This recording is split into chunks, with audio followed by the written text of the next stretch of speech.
Good evening. My name is Hildy Fraze-Thiessen, and it's a pleasure to welcome everyone here, those of you who joined us last week for a unique and affecting literary performance by Rudy Wiebe, and those of you joining us for the first time tonight during this 9-week series celebrating the most recent 50 years of Mennonites writing in Canada. For the next 2 weeks, we're focusing in large measure on poetry, on the two writers who at least began as poets in the 1970s. Both Patrick Friesen, who will be featured next week, and David Waltner-Toews, who is with us tonight, have inimitable, very different voices. Each of them has made a palpable impact on the field of Mennonite writing, with a distinctive style and with unforgettable characters, narratives, images, and sensibilities. Before I introduce you to David Waltner-Toews, I'll say a word about next week's writer, Patrick Friesen, who grew up in Steinbach, Manitoba, a town inscribed by a number of writers of Mennonite heritage, most notably, most recently, Miriam Toews in A Complicated Kindness. Patrick Friesen writes evocative, lyrical poetry, usually in long lines that have a haunting quality. His poems tend to be at once immediately accessible and transcendent. I've heard other literary figures speak of him admiringly as perhaps Canada's most spiritual poet. Though he has no use for organized religion as it was played to him in Steinbach, Patrick gives voice to a search for spiritual realities pointed to by the material worlds we occupy. He writes of body and soul, what he calls the red heart and the blue wind.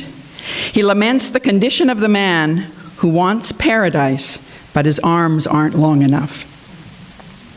Patrick Friesen's long poem, The Shunning, has been adapted as a stage drama and for dance.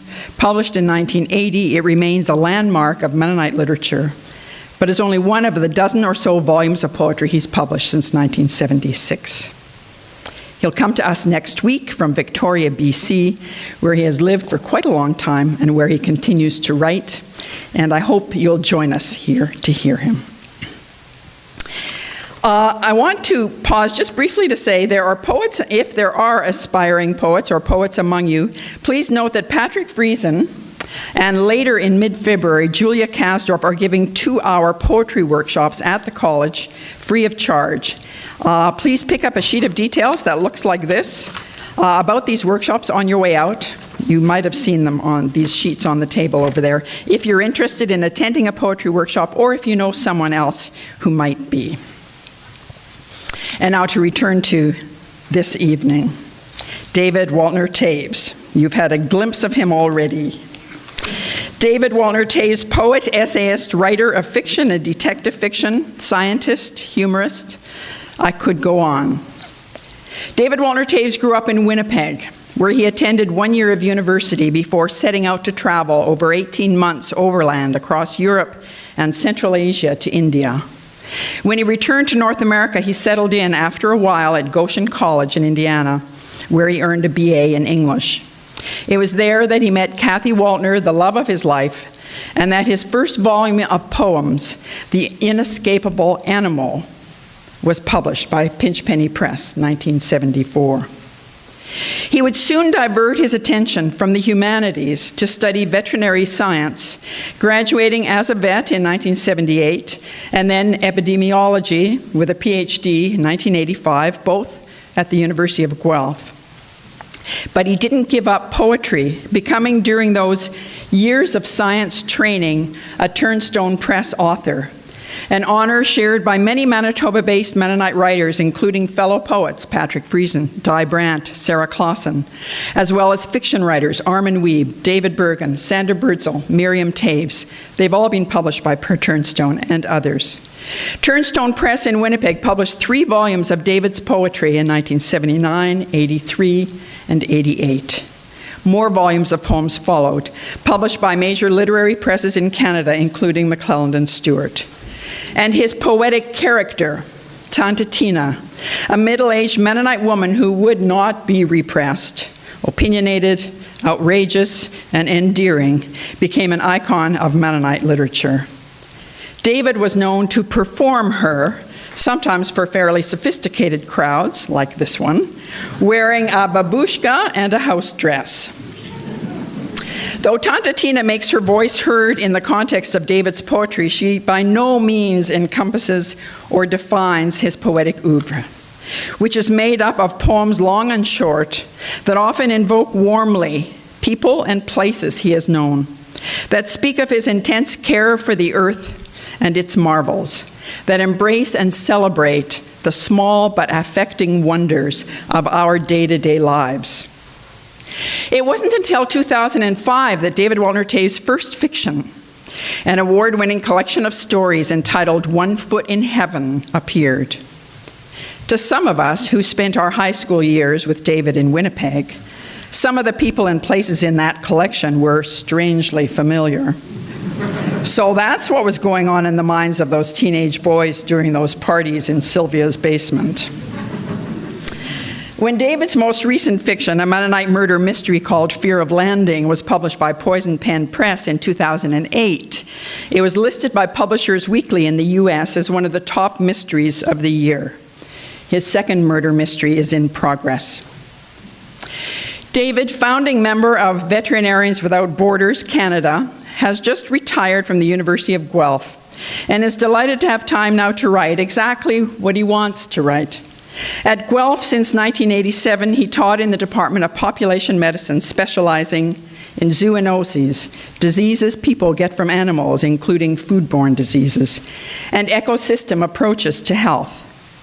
As a scientist, he published close to 100 peer-reviewed scholarly papers and 3 books of popular science, including, in the midst of fairly recent fears about bird flu, a natural and cultural history of zoonoses, diseases animals people get from animals, entitled The Chickens Fight Back, published in 2007, and a book on the ecological and cultural context for foodborne diseases, where he warns of the dangers of promiscuity, particularly as it relates to what we are prepared to eat, to fairly indiscriminately put into our mouths. This one was entitled Food, Sex, and Salmonella, 2008. Forthcoming in the same genre and spirit as these earlier scientific volumes is his study of excrement, the one-word title of which I'll leave unspoken. After all, Justin Trudeau had to apologize recently for speaking it in the House of Commons. This book is sure to be, as one critic said of another of David's popular science projects, occasionally saucy, funny, and contrarian. David and I met on an outdoor skating rink in Winnipeg during a winter much colder than this one when we were 12 years old. We've pretty much kept in touch since then. So it's a personal pleasure and an honor to have the occasion to introduce him to you and to observe that he will take some questions after he's done. A title he gave me for his talk is From a Brotherly Philippic to Tanta Tina to the Mysteries of Disease, Death, and Transformation, Mennonite Reflections on a Life of Poetry and Science. I had to look up that word philippic. It is defined as a verbal denunciation characterized by harsh, often insulting language. I should have looked it up earlier. I'm not sure what we're in for, but I'm eager to find out. So please join me in welcoming the most engaging poet, essayist, writer of fictions and science, David Waltner-Toews.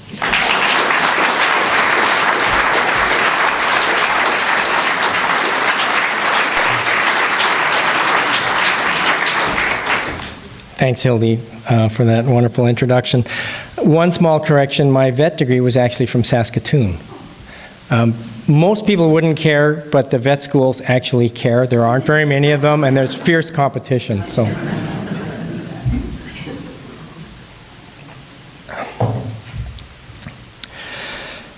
I better put on my glasses, yeah. I knew there was something wrong looking at this page. Don't laugh. I notice some of you have the same issues. Time to wake up, time to move, to sit up in your padded pew and shake, to grab your neighbor by the collar and shake, stamp down on the carpet till you break both feet on the ground. Time to wake up, time to move, to break the shouting, sterile silence with a cry. Out of the darkness of eternity echoes and re-echoes the unanswered cry, "Love me, answer ye people, or forever die."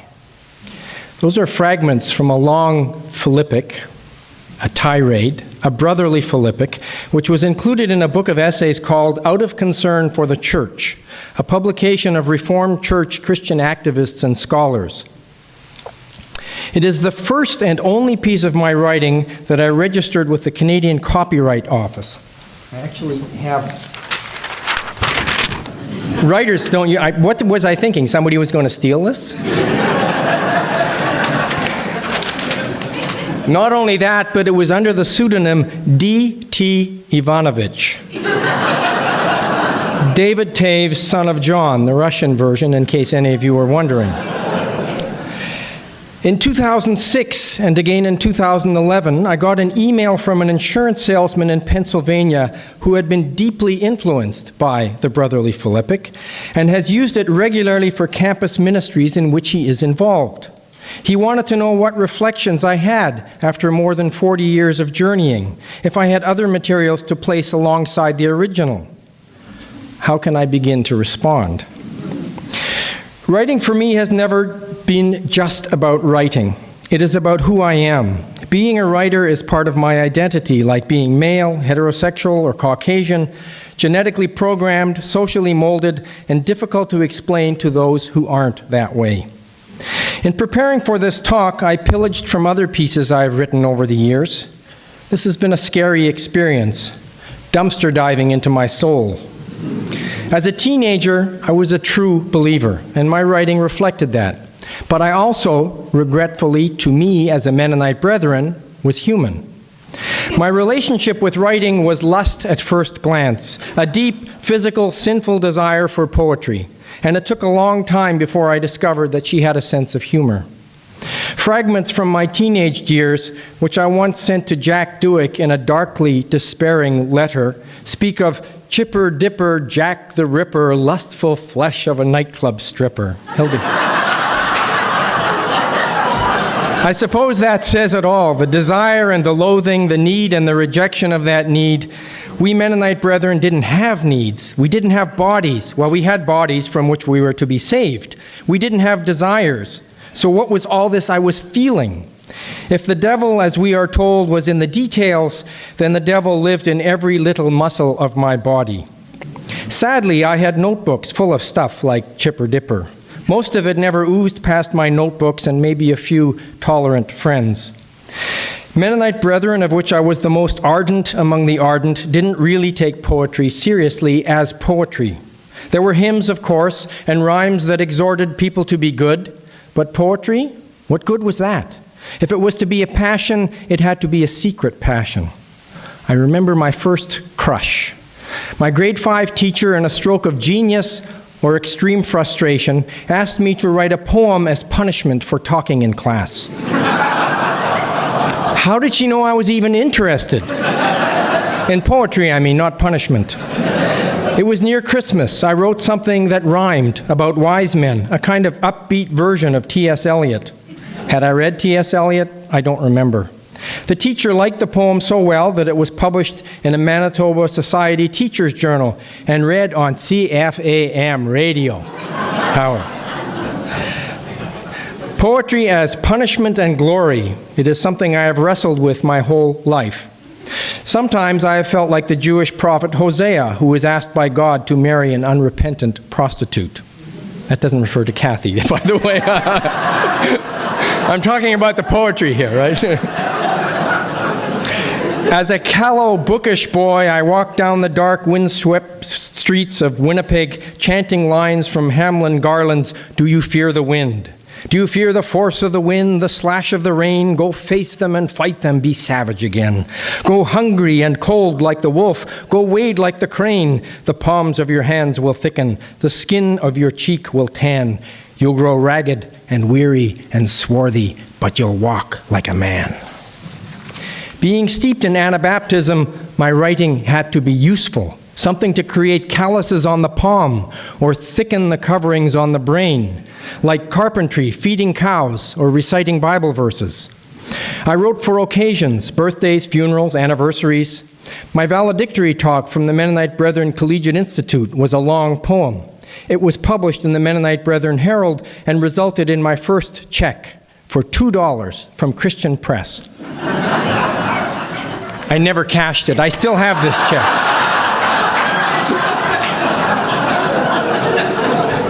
It's probably not even worth $2 anymore, but for some unfathomable reason, perhaps because I was J.A. Toews' son, the MB Herald published several of my poems and letters over the next few years.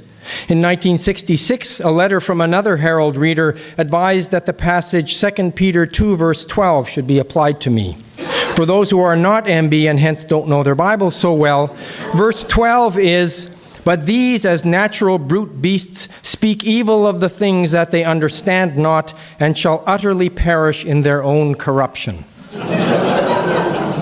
Writing as glory and punishment. Chipper Dipper come home to roost.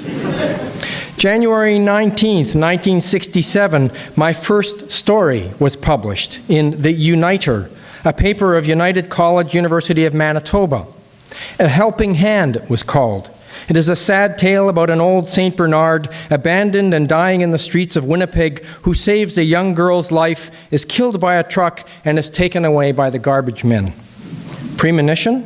The idea that I might someday be a veterinarian was not even a vague fantasy. My high school English teacher predicted at our graduation that I would teach history at the Mennonite Brethren Bible College. We had to take a religion course at Mennonite Brethren Collegiate Institute. I remember one class in particular. It was about original sin. The gist of what I took away from that class was that if a non-Christian mother ran into a burning building to save her child, it was an act of selfishness. If a Christian mother did the same thing, it was a selfless act. There was us who were going to heaven and them who were going to hell. And you couldn't tell the difference by just looking at the external evidence. You had to know what was in the heart. In 1967, my parents left home. I know it's supposed to be the other way around, but I took the hint and hitchhiked from Winnipeg to Montreal, took a freighter to Europe, and vagabonded overland to India and Southeast Asia. On my journey, I was taken in by families who fed me, gave me a place to sleep, and generally treated me, a stranger, with great generosity and kindness. Were all these people going to hell, as my teacher had told me? Or were all the teachings of my childhood BS? Something far worse than a lie, but something indifferent to truth. In this retelling of my childhood in my head, the MBCI religion teacher became the evil one he had warned us against. Now, in a state of shock, depression, and awe, I had to figure out the meaning of life from scratch.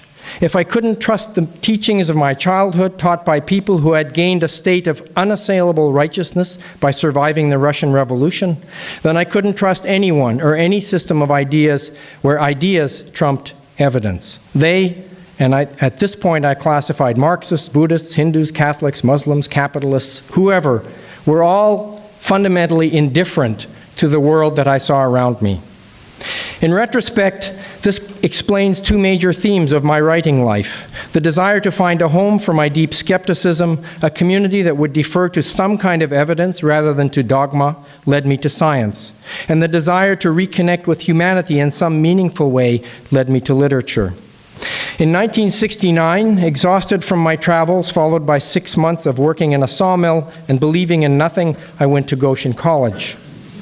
In a 1970 letter to the Canadian Mennonite, Rudy Wiebe wrote a double-fisted kiss, Russian style of congratulations to David Toews. He writes with his head and his gut, and he is beginning to hate well. Little did he know how deeply that hate went.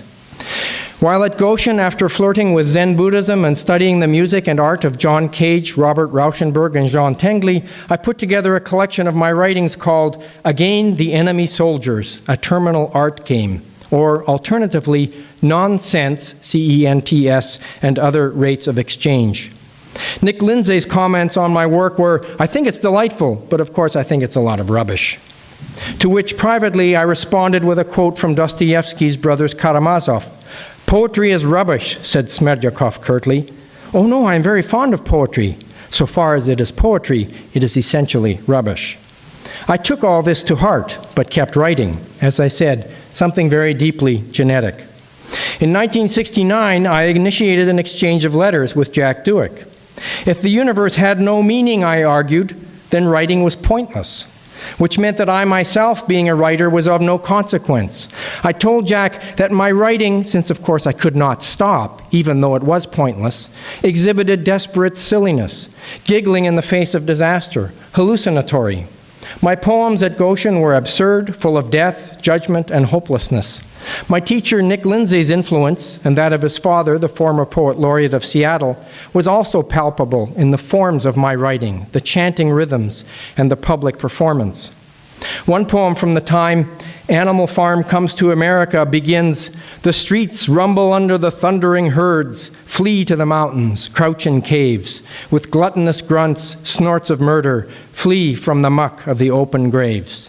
It goes on for a while and then it ends, "Flee with your heart and your shirt undone, flee to the mountains, crouch in caves, for Circe, who turns men to swine, has come, and the world wallows down to the open graves." Or again, in a more quiet moment of despair, haiku, "On the white mountain, the bare stretched arms of a tree, there will be no spring." But being freed from having to advocate for an ideology, there was also a kind of wild, absurd freedom. This was 1969, after all. Despite my personal nihilism and sense of uselessness, I wrote relentlessly. Essays, plays, stories, poems, rhyming poesy, Bob Dylan-like lyrics, on and on and on. Nick Lindsay, of course, incited us to write, whether we believed in it or not, and Pinchpenny Press seduced us with promises of publication. For a time, I edited a student literary paper called The Other Wall. I have no idea what the first wall was, but that was the name of it. In 1970, under the pen name Shireen, again, I have no idea where that came from, I published a sonnet, Circus Animal, which was later renamed and included in That Inescapable Animal. I come from the Midwest, but don't let that fool you. I have seen elephants, camels, and poets uncaged that would make our virgin libraries blush and smudge the clear sheen wax on the floors of our banks and brothels forever. You can hear the Philippic part of this already, right? I have seen the circus tents rise up like pregnant zebras and deliver a litter of loving prophets into the streets. I have seen what the old man fears to tell. Every man must now play clown or beast, and even the Midwestern rocking chair is in the ring. The elephants are in our elevators, the camels on the stairs, the ringmaster howls on the corner with a clenched fist. Knowledge is afoot, let the libraries take care. Laughing free in the streets, the poet has escaped his lair. At Goshen College, two professors profoundly influenced my life and my writing. Mary Oyer, who taught history of music, arts, and Western civilization, and Mary Bender, who taught 20th century fiction and French language and literature. I would get up at 8 in the morning to hear Mary Bender's lectures and was riveted. She taught Sartre, Camus, Ionesco, Kafka, Don Passos, Woolf, Mansfield, Joyce, all the existentialists. And then she looked up at us from her podium. She looked up at me and said, "They have defined the problem. Now it is up to you to find the solution." This was my great commission. But how could I even begin when all those great minds had already foundered on the dark shoals of world wars? I could go on about the breadth and depth of Mary Oyer's knowledge of music and European culture, and how she could impart a sense of the sweep and complexity of European art, music, and architectural history. But one story sticks with me in particular. She had gone to Africa on a sabbatical. Before that, she had taught that there was good music, with a capital G, and bad music, a right way to play and a wrong way to play. John Cage had argued that Beethoven was not just not interesting to him, but wrong. She argued that Beethoven was right. While she was in Africa, she tried learning a new African instrument. I don't recall which one it was. Let's say it was a thumb piano. When she asked the teacher if she was doing it right, he paused and hesitantly said, "Yes." She practiced harder. When she returned to the teacher and asked the same question, his "yes" was a little more certain. After many weeks of hard practicing, he answered with a big smile and a resounding "yes." So in my response to Mary Bender's exhortation, I could start anywhere. There was no right answer as defined by some dogma, but surely with hard work and practice, which is what I learned from Mary Oyer, with keeping my eyes and ears and mind and heart open, which is what I learned from John Cage, there were ways to move in a right direction. Without any sense of where any of this was going, I kept writing. It seemed the only way. In a brief moment of peace, I wrote a poem in German for my grandfather's funeral. Nun ist fort, doch nicht gestorben, I wrote, nur vorangegangen. Did I believe this? Maybe only in German. In English, I rewrote the Lord's Prayer, in which I spoke of our kingdom of stone upon stone and life upon life and each life alone, and ended with, for ours is the tomb and ours is the earth. Amen. In 1971, Kathy and I were married. I finished my BA at Goshen, worked for a religious publisher in layout and design, wrote an incredibly boring novel, and wondered what I would do with the rest of my life. Having seen the utter poverty and wealth disparity in India and Southeast Asia, I needed to do something that was useful, real, engaged with life, and from which one might actually make a living. Actually, just the other day, I got a royalty statement from a poetry publisher, and the amount of the royalty was minus 54 cents. While lower than most, that's within the ballpark of royalties that one earns from poetry. So I might have been naive at the time, but certainly not about my assessment that one needed to have a source of income in order to do this kind of stuff. In 1972, I started studying science with a view to becoming a veterinarian. That would be practical. Even if I never wrote another word, I could do something useful in the world. Studying science was exciting, stimulating, grounding, and confusing. Here was a whole new body of evidence that defined different battle lines between what was admissible to ask in science and what was the domain of religion and philosophy. It was as if behind the belief in religion, as well as behind those who studied science, there was an even deeper prior belief that we lived in a fragmented universe. For many years, I was sucked into this binary mindset. I struggled with how one might integrate the two when the resistance on both sides was fanatical. The language of literature, which valued ambiguity and harmonic resonance, was completely at odds with the language of academic scholarship, particularly science, for which precision and perfect pitch were the ultimate values. From the start, I tried to bring them together, if only for my own sanity. In any case, I've never been a big believer in thinking outside the box. That assumes there are boxes. If they are there, they are only in our heads. The universe in which we live was not assembled in a big box store. In 1973, I published a poem, The Way of Memories, in the American Journal of Nursing. The poem begins, all that I have met is part of me, carried down secret corridors, electric passageways, down mysterious axon elevators, packed in molecules of RNA, stored in gray salt mines of cerebral cortex like radioactive waste. And it finishes, in the final moment, they will dissolve, and I will remember everything. As an aside, about 30 years later, I returned to a similar theme with a less sanguine ending in which the sanitary dream engineers clear out my memories and dreams on a daily basis. Those of us who are losing memories can relate to that. In the mid-1970s, while in veterinary college, I wrote a second novel, The Sasquatch Memorandum, under the pseudonym I'm a Buffalo. It was a farce about Western Canadian separatist movements with links to Quebec separatism. An editor at a Toronto publisher, Doubleday, liked it, but said that the topic was too timely and wouldn't be of interest by the time the book came out. It was a lesson, once again, about the multiple solitudes that are this country. In 1976, between my second and third years at veterinary college, I got a Canada Council grant to write short stories. I read and reread Philip Roth's Goodbye Columbus to figure out how one might do that, and started what 30 years later would become the connected short story collection, One Foot in Heaven. By 1978, at the age of 30, I had never actually written anything creative with the word Mennonite in it. But without stirring up all the anger and angst and cynicism that I associated with my MB upbringing, could I do this? I knew it would need to have food in it, otherwise it wouldn't be Mennonite, right? And since the real history of Mennonites was told by women in the kitchen and not the historians in the library, that voice would need to be female. My Aunt Truda, Maggie Dick's mother, was an obvious choice of role model here. In the end, I was saved by a long poem from Uganda, introduced to me by Mary Oyer through Kathy, who had taken an African arts course as a side to her nursing studies. Okat Bitek wrote The Song of Luino in 1966. He wrote in Luo, a decidedly non-mainstream African language, and it was translated, warts and all, directly into English. He called his style comic singing.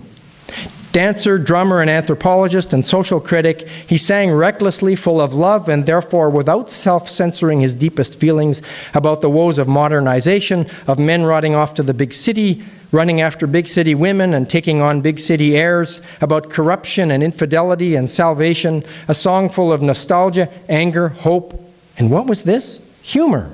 I devoured the book-length tale-telling song at a sitting. That was me. That was my mother. That was all of us, straight from the Luo into English. And that became Tautatina, straight from mangled southern Manitoba Mennonite English. She became the poetic muse who saved me. She became my poetic voice for a decade, the 1980s, when many men were getting self-censored laryngitis. How could a white, middle-class male with all the privileges and rights thereto attending have anything important to say at all? How could we get drunk and be miserable and happy without being accused again of some sort of wrong thinking or inappropriate feeling? So I did the only thing I could. I got out of myself, sex change and all. I became an older woman. This thing here, right? I didn't bring the dress, but this is this thing here, right?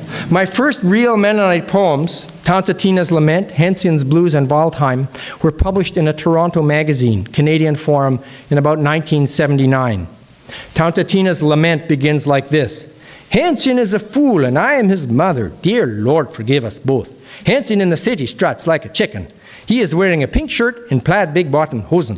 When he was little, his bottom was like a zwieback. His little buns I spanked and how he crowed. Now his tongue he wags at me and thinks I'm ignorant. He says farmers have no brains. They should all be businessmen.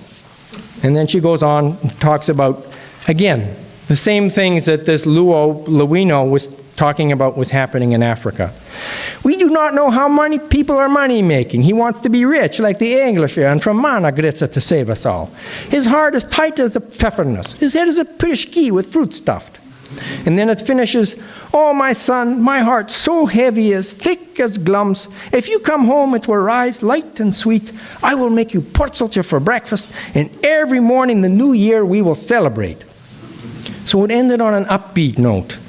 Not only had I managed to write about Mennonites, but I had done so without descending into judgment and recrimination. I had to laugh, though, at the illustrations when the poems appeared in Canadian Forum. The illustrations were of old order Mennonites in black hats and kerchiefs. Toronto, right? What do they know? Another sign to me that every label, Mennonite, Christian, socialist, scientist, poet, is both an opportunity and a kind of trap. That every boundary we draw around ourselves is both necessary and is necessarily renegotiated day by day, fragile, temporary, not to be confused with the reality, and usually misinterpreted by those around us. Along with Kathy, our young children, and the cow poop and blood of my daily work, Tauntatina grounded me in ways that I had not been before. Tauntatina gave me a voice. Did I appropriate that voice? More accurately, I would say she appropriated me. I am, after all, the one who puts on the dress and babushka to wag my finger about Trudeau, Salman Rushdie, and the incorrigible stubbornness of Mennonite men, yeah? I am the one who loses my sanity and my rational epidemiological voice when she possesses me. Tina allowed me to accommodate science and storytelling, and to me, interestingly, she helped me regain a voice that was not Tauntatina, to find other ways to speak across the chasms of culture, belief, science, and humanity. I continue to write myself into existence. Poetry, fiction, and nonfiction, essay stories, and tirades.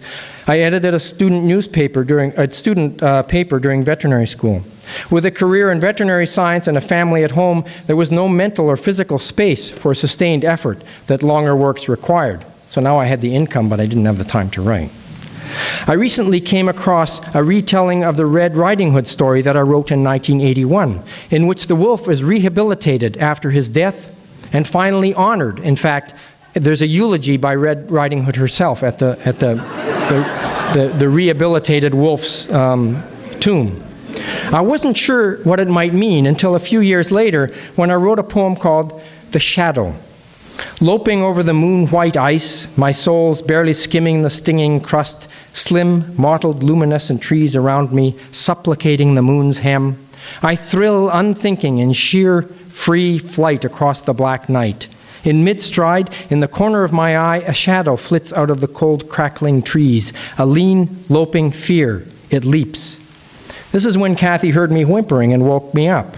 I explain at the breakfast table. And Matthew, at 6 years, before the very gates of the kingdom, asks, "Were you the wolf, Daddy?" So, hearkening to the voices of children and in the tradition of the priesthood of all believers, I had taken confession and absolved myself. Isn't that what that means? Priesthood of all believers? The mix of literature and veterinary medicine kept me sufficiently off balance that I could never aspire to that great Mennonite goal, pride in humility. It also helped me keep a sense of humor. In 1983, after a conference at the Mennonite Center in Intercourse, Pennsylvania, I received a letter that said, "Your writings were so delightful, I found my interest caught from the very beginning.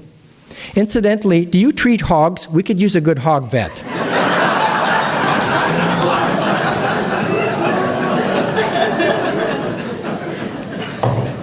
It's pretty hard. You're just sort of getting up there. So, oh, she really likes my writing. Anyway. In 1984, when Larry Danielson wrote and put on a stage adaptation of my poems in Morden, Manitoba, I understood that there might even be a space for my voice somewhere in southern Manitoba. The poem about Rudy Wiebe, Roots, I am told, got the biggest applause. I don't know what that means. I could read into that something about the necessary overthrowing of the elders, but I'm getting too far along myself to go along that road. I'm not going to read that one, but you can look at it later. In 1986, when we were in Indonesia, I attended a conference in Singapore of the Commonwealth Languages and Literatures Association titled Englishes of the Commonwealth. I read Taunt Tina and made an immediate connection with the British Guyanese writer David Dabadine, who said his own grandmother would tell the same stories with their own unique brand of English. So from Africa to southern Manitoba to Guyana. Interesting. That year, I got a handwritten letter from the religion teacher at MBCI that had put the millstone around my neck when I threw myself out into the world. His father was dying, and he had picked up my collection of poems, Good Housekeeping, in which I had poured out my feelings at my own father's death. He wrote to thank me, as it resonated deeply with him. He wrote that he remembered me affectionately. Damn, so much for the good guys and the bad guys. While in Indonesia in the mid-1980s, I also began my long, painfully rocky road back to writing fiction. For me, this reflected a need to go beyond Good Housekeeping and Tanta Tina to find a narrative that would accommodate the whole messy world in which we lived, to address the larger questions that Mary Bender had sent me out into the world to solve. I wrote a draft novella, but given my job, work, the family, responsibilities, poetry and essay still dominated my public voice. But the scope expanded. Again, Tina, never one to limit her ideas to the kitchen, was helpful here. In 1993, at the 20th anniversary of the Writers' Union of Canada, I was asked to read Taunt Tina's request to put Salman Rushdie on the missionary prayer list. Graham Gibson, Margaret Atwood's husband, suggested that I do it in costume, which I'd never done before. So I went room to room in the dormitory at the university asking if someone had a dress I could borrow. Then between the main course and the dessert, I went to the men's room to change. Apart from the sagging breasts made of hand towels, I was told it was very convincing. I was simply introduced as a woman from southern Manitoba, and the light was poor. I was like this, and the light was down, so it worked. And the poem is basically, sometimes when I am the chickens feeding and the radio by the barn plays, even like a mother hen, the Lord is me to the kernels of his wisdom guiding. Many times has the Lord reminded me from the days in Russia, when the Indians in Quebec have their guns taken their graveyard to defend against a golf course. I have remembered the Bolsheviks and how they to our village came in a factory from the church made. Yeah, but this evening, this is not what I'm wanting to say to you. And then I go on and talk about what happened in Russia and the communists. And then finish in the middle of it, I say, this is why Stalin and Ayatollah and maybe even some Christians are not stories liking so much, because they think maybe God is in the story hiding like meat in a Fleischpürschki. And when we are opening the bun, God is on us checking to ask, how are we caring for the beautiful vineyard? Later, I couldn't recall whose dress I had borrowed, because I'd been in a big hurry just before the banquet. And the next morning, I had to stand up at the annual general meeting and announce that I had a woman's dress from the previous night, but I couldn't remember her name.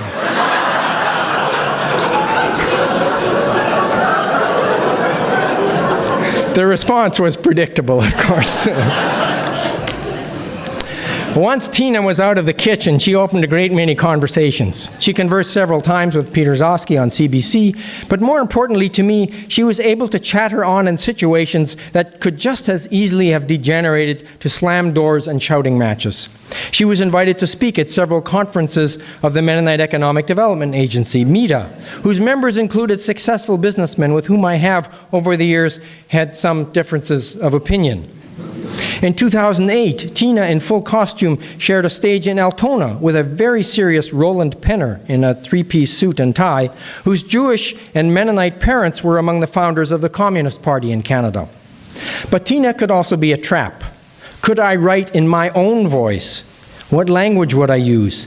And I don't mean English or French or German. I continued to try to reconcile the apparently irreconcilable languages of scholars and poets. If my 1970 poem on death, Mortal's Prayer, was framed by the Lord's Prayer, the poem which opens my 1995 collection from McClellan and Stewart, The Time of Our Lives, is rooted in a celebration of the now. I am having the time of my life, digging up an old pine stump with my daughter in the bright fall sunshine, the poem begins. Everything I need to know about life and death is in this moment.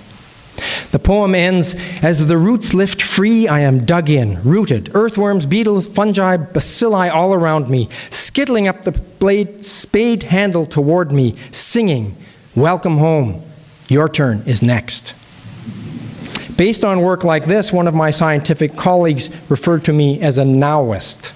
Still not sure what that means, but behind the public writing and performing, my underlying angst about the pointlessness of writing, the darkness that surrounds us, the problems of finding the right language, is there a right language, have continued to plague me. In 1999, apparently trying to reassure me, Julia Kasdorf sent me a quote from Robert Frost. The right word, it's just a matter of life and death, that's all. Thanks, Julia. That was really reassuring. But I'm unfair. She also did remind me that when the world got tough, I turned to poetry, not science, to give me courage to keep going. In 1997, before an international audience of epidemiologists in Paris, and as part of a presentation on complexity and health, I read a poem about mad cow disease, a bill from the power company, in which I explored how, even with the best science we have, tragic outcomes can spring from the most noble intentions. The poem resonated and was later published in a journal called Preventive Veterinary Medicine. Oddly, the way into longer narratives and finding languages that might say what I wanted them to led through the discovery of the ways in which stories inform science, the selection of which evidence is admissible, how we make sense of the evidence. It's become clear to me that the need for precise communication in science hides an underlying uncertainty, a conflicted and anxious humanity, and that the flat sharpness of the language is both a strength and a great weakness.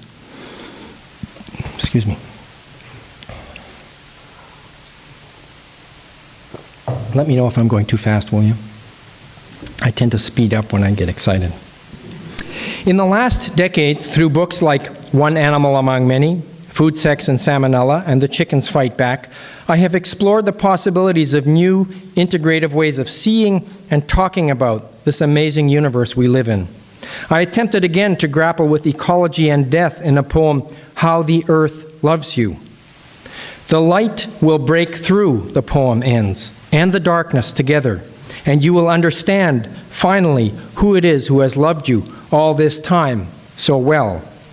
A different ending than just going to Earth or being retrieved by bugs and beetles. Tragedy, love, and open possibilities. In the past decade, I have written less poetry and more prose, partly because I feel as if I'm repeating myself, saying the same things over and over in different ways, and perhaps because finally I am able to embrace the complex anguish of the whole world, to love the bad guys as well as the good guys, to rediscover the bad guys and the good guys in all of us, to find shared languages with species that surround us. Hence, I suppose, my interest in writing Mennonite veterinary murder mysteries, to understand our own complicity in the world we co-create. It is no coincidence that the stories in One Foot in Heaven and Fear of Landing, and in the 3 novels currently calling to me from my computer, annoyed that I'm not giving them my full attention, constitute a kind of Mennonite family saga with the same characters growing through the confusion of life. They allow me to more fully explore the web of interactions and co-creation among parents and children, teenagers and chickens, community, history, dead cows, death, the lure of political and economic power, and the ways in which they are rationalized. These are the same questions I've been working on in my science for the past 2 decades. One veterinary student described The Chickens Fight Back as a religious book. I had to go back and look at that.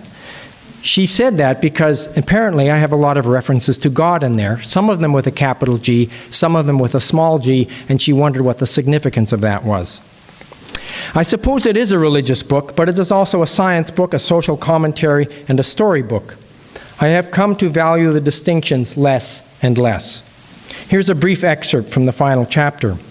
In 1001 Arabian Nights, the Sultan Shahryar feels betrayed by his first wife. He seeks revenge on women in general by having his Grand Vizier present him with a fresh bride every night, and then having her strangled by the Grand Vizier the next morning. Scheherazade, beautiful daughter of the Grand Vizier, decides to put herself on the line for the sake of all women. In a successful, non-violent stratagem, she recruits her less than beautiful daughter, Dinarzade. Every day, just before dawn, her sister awakens her and asks Scheherazade to tell her a story. The Sultan is, of course, listening in and is left at dawn wanting to hear more. Every day, the Sultan decides to spare her and eventually falls in love, first with her stories and then with her. He abandons his brutal, tyrannical, obsessive plans. She lives a long and meaningful life and is celebrated by young people and peace activists the world over. The tale of Scheherazade is finally a tale about all of us. The earth, like Shahryar, has cut the heads off many species before us. Global history is replete with sudden or slow mass extinctions. The earth is literally built from the bones and decomposed molecules of our forebears. We humans, too, have betrayed our hosts and the bacteria who collaborated to make us possible. If we are not soon to go the way of the Glyptodont and the Pterosaurus, then our global human family needs a good dose of psychotherapy. Not just any therapy, but a narrative therapy in which we have reimagined and retold our tale as one of survival, justice, ecological at-homeness, and conviviality. To find this story requires an effort beyond anything we have tried before. Like Scheherazade, our lives depend on it. And I end the book by saying, the biosphere might yet spare us. Or if the stories don't save us, they will, at least on our deathbed in the last days of our species, have us saying, we did quite all right, didn't we? We left a story of ourselves worth telling the universe. As I was preparing for this evening, I lamented to myself how my writing has been asking the same questions again and again and again. Is there indeed nothing new under the sun? Is The Chickens Fight Back another version of the brotherly Philippic, and the answer, love or die, the same? The comfort I get in this life is from the immediate, the world in which I am daily immersed. Family, friends, animals, trees, sun, children, baking pies, cooking supper, drinking wine, thinking about the true meaning of excrement. The novel, Fear of Landing, opens, there is something warm and comforting about doing an autopsy on a cow. It's real.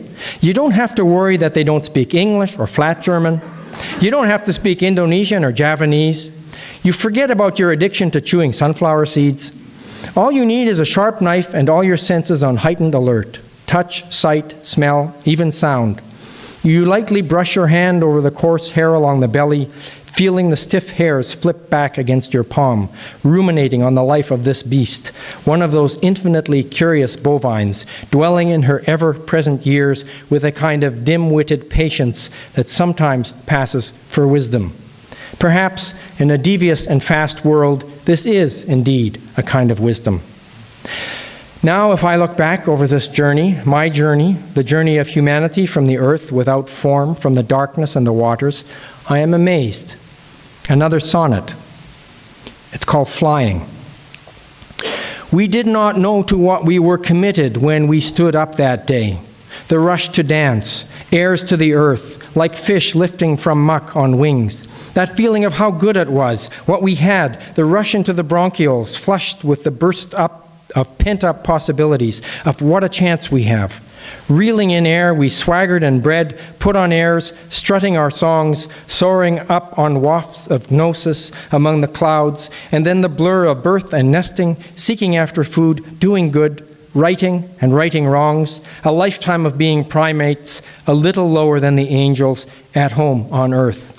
But for a moment now we pause in the pale of late midwinter, amazed at what we've wrought, to what we have committed, our fire transformed, made real, a place of woods and streams, small animals and children, where grace in flight sings songs of air and flight again.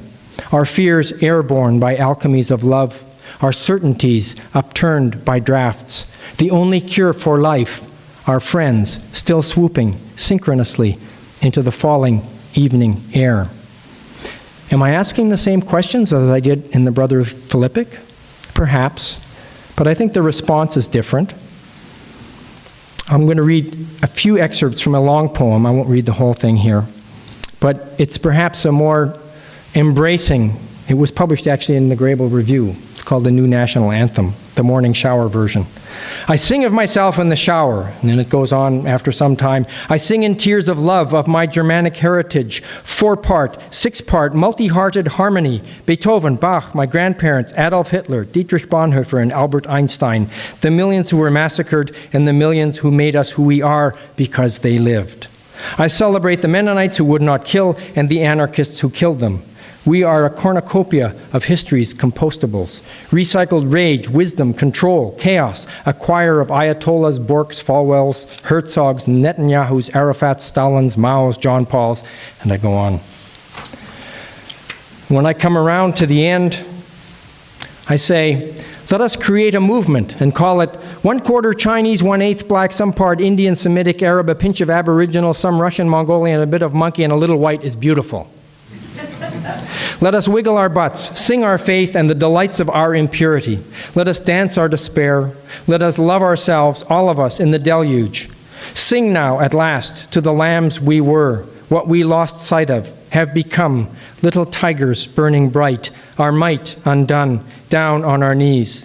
The sky a shivery blue clean, the crackling sun sizzling on this 4-dog day, rah, rah, welcoming us to another broken, dazzling day. A postlude. In July of 1968, in the midst of some of my darkest hours, I took comfort in a ratty copy of Gitanjali, Song Offerings, by the Nobel Prize-winning Bengali poet Rabindranath Tagore, with a preface by W.B. Yeats. I had picked it up at a street vendor in Calcutta. I carried it with me everywhere. Once, book in hand, I sat staring out to sea on a wide, hazy beach south of Orissa. A businessman from Calcutta, walking past in his suit, barefoot in the sand, saw what I had in my hand. He asked if I knew the melodies to these songs. I said I did not. He sat next to me, closed his eyes, and sang several of the songs to me, and then continued on his way. It was a small gift, one human to another. For my own writing, for my life, that is the best I can hope for, to pass on these small gifts that make it possible to go on. Thank you.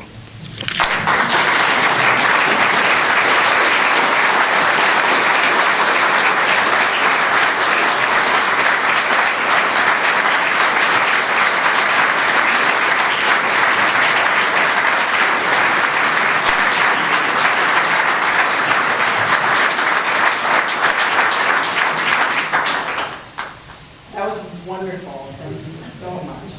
More than a small gift, a huge gift. David is prepared to take questions, a few questions. So if anybody has a question or a comment, offer them. I can take them and then I can put them in my pocket or give them to Hildy, right? No. No, that's not how it works. It's worth a try. No questions?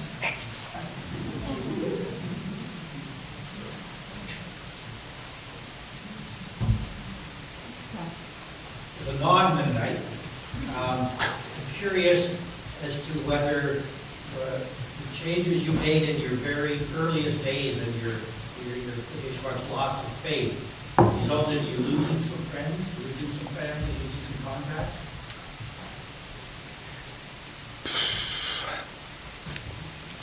You have to understand that that happened when I left Winnipeg. And there were decades when I knew I could never move back. And by the time I thought I might be able to go back there and live, it was too late. But I basically cut off my upbringing. I mean, that was part of what happened. And that was all mixed up in the fact that no matter where I went in Winnipeg, I was J.A. Toews' son. And I couldn't escape that. You'd go to the movie theater and people would say, we saw your son at the movie last night. You saw James Bond, or something like this. You couldn't do anything without it coming back to the church somehow and then reflecting on my parents. And it was a really small town for a Mennonite in that town.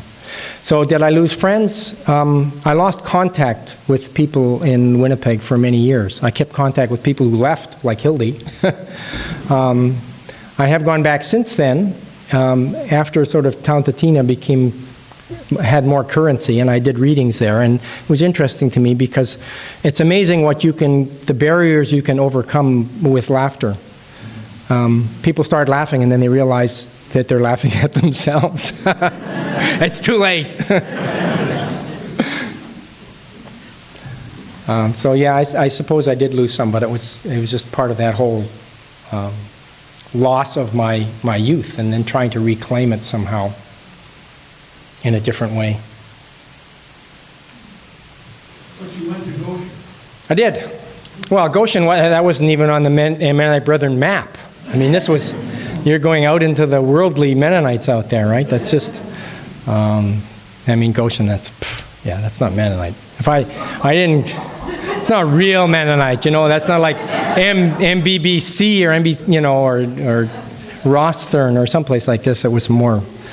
So it was, I went to Goshen. And in a sense, that was a kind of compromise for me because it was a way of leaving home, but not going back to Winnipeg. I actually had a full scholarship to go to University of Manitoba, which I turned down, and I had no scholarship to go to Goshen. But that was in part of it was they gave me credits for my grade 12 as first-year university. I had taken first-year university, so I got credit for that. So I came in as a junior, right, a third year. And then they had a requirement that you go on this SST semester, so you go abroad. So then I came back, I'd come back and I could get a BA in like 3 semesters. I mean, how good was that? This was the late 60s, right? So there were other sort of incentives to go to a place like Goshen.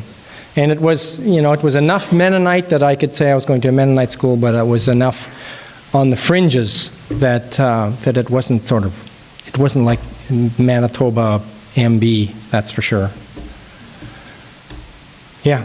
There are a number of us like you that left Winnipeg. And I saw you sitting there and I was a little worried about that. and look back and some with real bitterness. Yep.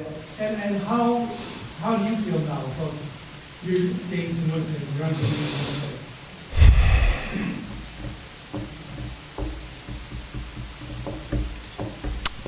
Winnipeg? I mean, it's hard. I am who I am because of all the things that I've experienced over the years. So in a sense, for me to say it was bad would be saying, well, this is who I am, right? I think there were all kinds of really warped things going on in that community. I think one of the things that really threw me for a loop was getting this letter from John Regier. And I was like, what do I do with this, right? He was one of the people that I had vilified who represented sort of the worst of the dogmatism. And here he's saying, I really connected with your poems about the loss of your father and things like that. And I'm going, so okay, is there a way to start this over? And the only way I could do it was with a sense of humor. I mean, that's why, Tanta Tina, I could put on a dress and put on a babushka, and it's not me anymore talking, right? It's somebody else. And once I could do that, then I could, I could sort of manage that. I think I would have a hard time. I would have had a very difficult time going back to Winnipeg and living there and trying to deal with that. There was just too much baggage. I couldn't do it. I understand that, Mennonites in Winnipeg have changed over the years too. Surprise, surprise, right? We all change. So there's a sense of trying to be more inclusive on my part, and I think in general tends to have happened to many, although we have a government minister who represents some of the things that it's actually related to me. Sad, sad day. Anyway, so not everybody was learned from experience. Yeah? Is the precision of language in poetry and the precision of language in science the same precision? No. And here's the reason. In science, and this is one of the fundamental conflicts, you're trying to be precise in a way that doesn't accommodate multiple interpretations. This is what happened. This is what we observed, right? And then, of course, when you get to the interpretation of there are several different ways of interpreting the results, but the basic scientific experiment, it should be conducted in such a way that people can go back and replicate it, and you get the same results every time, right? And there's an attempt then to say, if 10 people do the experiment, you come out with generally the same kinds of results, and you say, well, we're reasonably certain that this represents the real world. So, what was the question? Precision in poetry and the precision in science. So that it's different. In poetry, one delights in multiple meanings. I've had people come back to me and say, interpret my poetry in a certain way, and I'm looking at it and I go, I never knew I put that there, but it was there. And there's ambiguity and multiple meanings. And so the challenge in trying to bring those two kinds of things together is in a sense the kind of precision that science demands with the kind of multiple meanings that living in the real world demands, right? Because you can do all these precise experiments, some of which contradict each other, but in the end, somebody's got to make a policy decision or something which tries to accommodate people's desires and people's feelings and all these things that are not quantifiable. And so how do you bring those together? And so it's a challenge. I don't think it'll ever go away, but I enjoy that sort of a challenge, that kind of going back and forth. I think there's greater accommodation these days in science for ambiguity because there's a recognition that the more precise you get, you can be very precise and really biased, is what sometimes happens, right? And so if you're less precise, you have a big standard error. So there's a wide range of possibilities here, but it's perhaps less biased. So you have this kind of push and pull. And when you're looking at human experience, you're trying to work at the edges where those things overlap, where my personal experience overlaps with scientific experimentation. What happens in the lab where everything is controlled except this one variable, to the real world where nothing is controlled, right? And so the kinds of things that happen can be very different in the world out there than they are in the laboratory.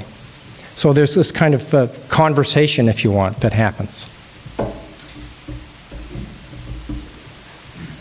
Among the poets who influenced you, was Sarah Binks' sweet songstress of Saskatchewan?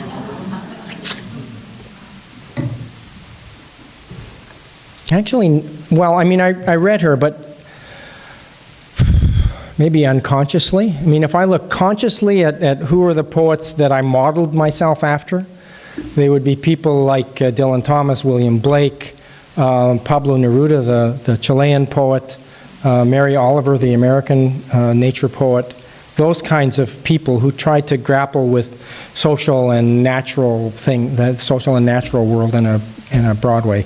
Sarah Binks I mean, a little bit, that sort of tone of voice, but I certainly was aware of that, but not a major The influence. question really is, how does the academic world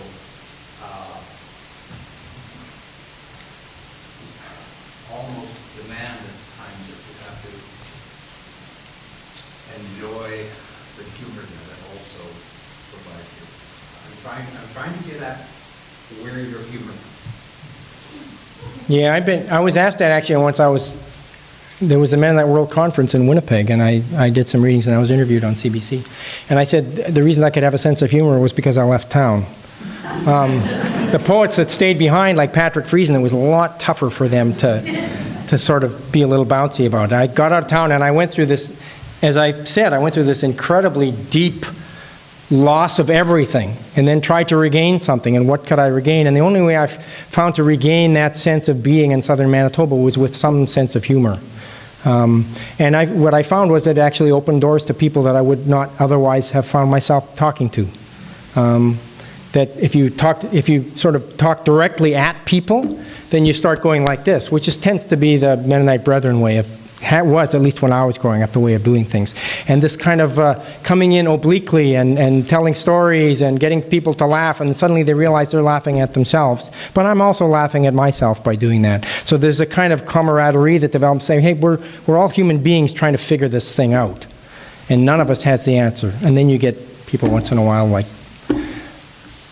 a federal minister, Vic Toews, it's my cousin, who is not apparently amenable to that. He has the answer, and that's it. Right? What can I do? There's a question back over here. Yeah. My question was similar to his. I was just wondering who your favorite non-Mennonite poets have been. When I was in undergrad, I mean, I studied, my first year English literature course was with somebody called Alice Hamilton, who was a very interesting academic who wrote about John Updike as a religious writer and so on. But then it was, at that time, it was Dylan Thomas, that use of language, William Blake, the grand divisions, John Donne, the great mixture of sex and religion. You know, if you're a teenager, that's perfect, right? And then later, Mary Oliver, Pablo Neruda, people like that. This kind of richness of life. Yeah. Thank you, David, very much for that wonderful presentation. I'm struck by the fact that probably there are a variety of experiences people have had within that fecund womb of Mennonite Brethren life, including raucous laughter accompanying many life circumstance. But my question is a somewhat different one, and that is that kind of world that you describe, Southern Manitoba, is a remarkable workshop out of which enormous writing creativity has come. Hildy's list of invitees for this series would be considerably shorter without that world that you describe as very repressive. What I'm asking is, do you think a really nice, tolerant, friendly, humor-filled world produces good literature? Yeah. We've had that discussion actually at Mennonite writers conferences, the one here at Grebel and then at Goshen and at Bluffton. That's been an ongoing discussion because the writing community in Canada has been considerably more dynamic that way. And certainly part of it is that angst. You know, that sense that if I don't get this right, I'm going to go to hell. And you really feel it deep down inside here, right? And so you're wrestling with this even as you're trying to come to terms with things that make no sense in that way of looking at things, but somehow you're trying to wrestle with them. And yeah, I mean, you could say that Soviet Russia produced some great writers simply because of the repression. Does that justify the repression? No, but you're right. There is a sense in which that kind of dogmatism produces a kind of angst among people that they deal with in different ways. And some people go one direction, some people get creative, some people get, go off and they just succumb and they say, this is the way I'm going to do things. It is an interesting question. I guess I'm not sorry that I am who I am, and so then I have to say, well, I guess I should be thankful for that upbringing and that community that I grew up in. But I'm also happy that I left. What can I say? You're right, there is that dynamic, and that's one of the contradictions we live with, that as soon as you put tight constraints on something, people get really creative. And that happens in writing itself, right? And that's why I spent a whole summer writing sonnets. And it's a very tight set of constraints. What can you do within those constraints? Right? So you try all different kinds of possibilities. And I look at Winnipeg now, and there were all kinds of possibilities that were not there when I was there. Musical possibilities and literature possibilities and people doing things creatively within a set of constraints. And so the question then becomes, how tightly do you make those constraints, right? When our kids were growing up, I always tried to present myself as being more conservative to them than I actually was. And in part it was so that they could get past those restraints and get to a place where I had actually wanted them to be in the first place. Sort of a parental trick here. Seems to have worked pretty well, I think. One more question in the middle there, and I think that'll be our last. Yeah, and to some extent you've answered them. I'm noticing you said you had a few books calling to you on your computer. Yes. And two of them are the ones listed in the outline here. There seem to me to be two sides of your coin, as in scientific and your history writing. Yeah, can I say this one? It's a biography of shit, actually. And the interesting thing about that word, to me, is that it has the same root, if you go back, as conscience, schism, science. It has to do with separation from the body, but also separating things into pieces. And it seems to me that speaks to something very underlying in culture. And so that's what that book is trying to wrestle with. So yeah, that's Obviously show the two sides of you that you present tonight. Can you tell us anything about either one? Well, I mean, the murder mystery that I'm in the process of revising has to do with corrupt Mennonites, drugs, that kind of thing. Veterinarians with less than good scruples, things like that, It's right in the barnyard. Kathy, when she read the draft of it, said, you're not going to make many friends in Saskatchewan, particularly around the veterinary college where I went. So I'm not here to make friends anymore. I'm retired now, right? I don't have to worry about making friends. So yeah, they're exploring different aspects of that.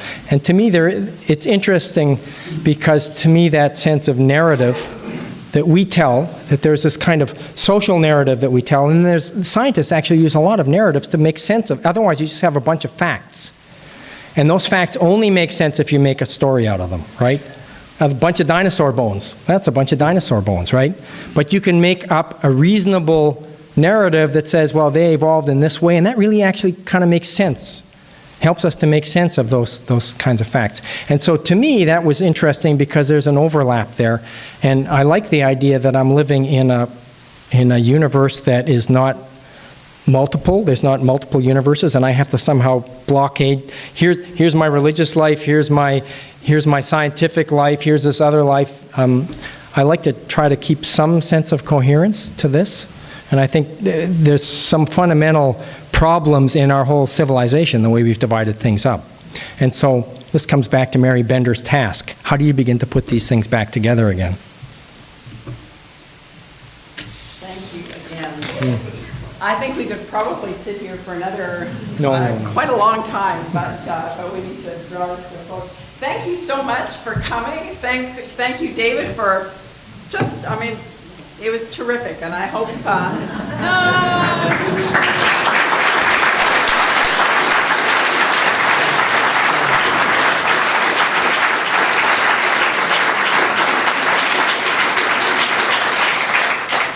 I'm thinking thinking after last week and after this week, David, for sure, that the idea of inviting writers to talk about their careers in this way is just so enlightening. I love hearing it, and I have a feeling watching the faces on you, or watching your faces, that you do too.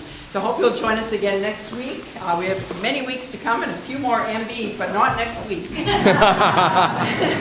And I'm having to talk to David, but I'm hoping he'll give us this for the Conrad Grebel review, and we'll be able to ponder it some more. So thanks again.